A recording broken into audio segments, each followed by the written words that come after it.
بناو خودی مازن دلووان ابروک 23 ماه 7 2023 سبارت سلطنا قرآن و پیروز و بم پیکرناوی جلای بیروشتکی و الولات سوید یا ایکه او زیان بخش بو اوی خو خسارت کرد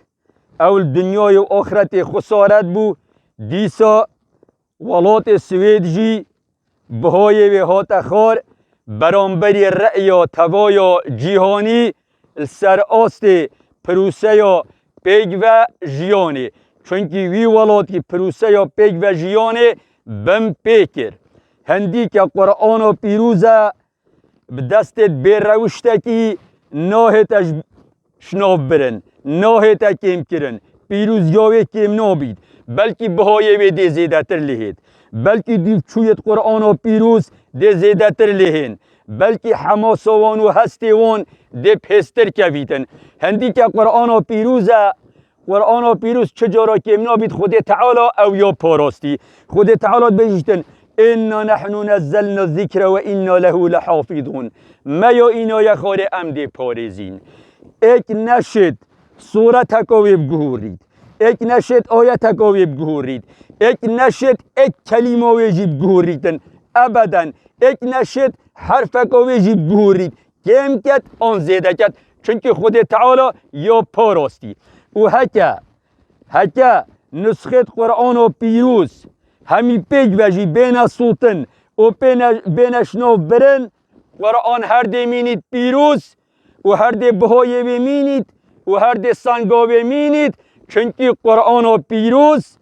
سنگت هزارها ایماندارا دا یا پاراست یا جبرکیه شناف ناچید کم نابید بلکه پیروزیاوی دی زیده تر لید بلکه واکریارت بی روشتانه درندانه بهای قرآن پیروزتر لیتیتن پتر خلق حش قرآن و پیروز کرد و جا که ماس یکا گلک آمازنه مروف صفقاتی کتابت سماوی کتن نابید صفقاتی هیچ کتابه بیتا کرن